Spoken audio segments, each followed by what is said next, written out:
আসসালামু আলাইকুম, সকলে কেমন আছেন? একটি মরিচ মরিচ গাছের সামনে আছি। এটা কিন্তু পারিবারিক চাহিদা মেটানোর জন্য এই মরিচ কিন্তু চাষ করা হয়েছে। স্থান হচ্ছে মিরেরপাড়া 2 নং ফটিজুরি ইউনিয়ন। আর কৃষকের নাম হচ্ছে মোহাম্মদ মওদুদ আলী সাহেব। এই হচ্ছেন এই বাড়ির ওনার। এই হচ্ছেন এই জমির মালিক, এই মরিচ গাছের মালিক। একটু সমস্যাটা একটু কোন যায়? সমস্যাটা হইলো এটা যে কুকরি ধরছে, এটা অনেকবার ওষুধ দিছি, বাটিমেক দিছি, কনফিডর দিছি, তাও কুকরি ছাড়তেছে না। ওই ছাড়ে আবার ধরে, এই অবস্থাটা এটার। পাতা আর উল্টা ভাই আসেনি কোনটা? এটা গতকালকে ওষুধ দিছি, বাটিমেক কনফিডর গতকালকেও দিছি। না, এখন তো কোনো ফুকা টুকা নাই এমনি। তো আসিল ঠিক আছে, কিন্তু ওই ওষুধ দিয়েছি তো, আমি তো প্রতি সপ্তাহেই দিই। যে বায়োটিমেক কনভিডর গতকালকে দিয়েছেন? জি জি জি। মানে ওই পাতার উপরের দিকেও দিয়েছেন, নিচের দিকেও দিয়েছেন? নিচের দিকে যেহেতু কোকরা বলা থাকে, ওটা প্রয়োজনে একটু ছুটাইবার চেষ্টা করবেন যাতে ওটার ভিতর পর্যন্ত মেডিসিনটা যায় পৌঁছায় আর কি।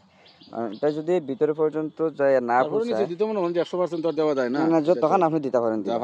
যদি নিচের দিকে বা আক্রান্ত স্থান পর্যন্ত না পৌঁছায় তাহলে প্রতি বছরই মরে চলাই। এবারে পুরো গাছ আছে না তখন সময় থেকে এখানে হলাই, কিন্তু এই অত কুকরা কোনো সময় ধরছে না। এই বছরটাই বেশি। আমি এই জিনিসটা বলতে চাইতেছি যে এই যে পাতা, এটা উপরের দিকে স্প্রে করবেন, নিচের দিকে স্প্রে করবেন, যতটুকু স্প্রে করা যায়, যতটুকু সম্ভব হয়। নতুবা এই কীটনাশক বা ছত্রাকনাশক যেটাই ব্যবহার করেন না কেন, কোনো গাছে কিন্তু খাস করবে না, বা খাস করলেও কম করবে। অর্থাৎ 100 ভাগের মধ্যে 50% মোটামুটি ঠিক আছে। দেখেন মরিচগুলো কিন্তু খুব সুন্দর।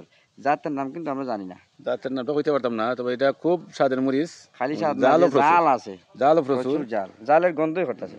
একটা মরিচ মানে ভাতের সাথে খাসা চাবাইয়া খাওয়া খুব কষ্ট হয়। হ্যাঁ, যারা নাগা মরিচ খাইতে পারে এরা খাইতে পারবো না।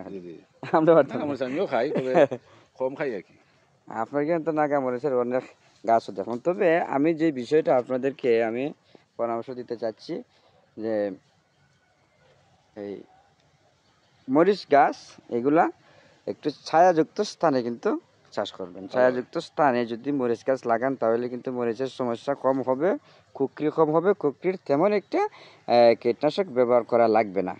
যার কারণে এই যে যাতে এমন জায়গায় চাষ করবেন যাতে বড় রোদটা, মানে দুপুরের বড় রোদটা ততটার উপরে না পড়ে, বিকালে কিছু রোদ পড়ুক, এটা গাছের জন্য উপকারী। তবে দুপুরের বড়া রোদ যাতে মরিচ গাছের উপর না পড়ে। দুপুরের বড়া রোদ মরিচ গাছের উপর পড়লে এটার পাতা কিন্তু কুকরি, এমনি কুকরি হয়ে যায়। পরবর্তীতে রাত্রে দেখা যায় পাতাগুলো সতেজ হয়েছে, আর দিনে দেখা যায় কুকরি। যার কারণে আপনাদেরকে আমি এই জিনিসটা বলতেছি যে আপনারা অবশ্যই ছায়াযুক্ত স্থানে মরিচ চাষ করবেন। খাসা মরিচ হোক আর নাগা মরিচ হোক, খাসা মরিচ, নাগা মরিচ, আদা, এগুলো কিন্তু একই ধরনের, মানে একই ধরনের আবহাওয়া কিন্তু এগুলো পছন্দ করে।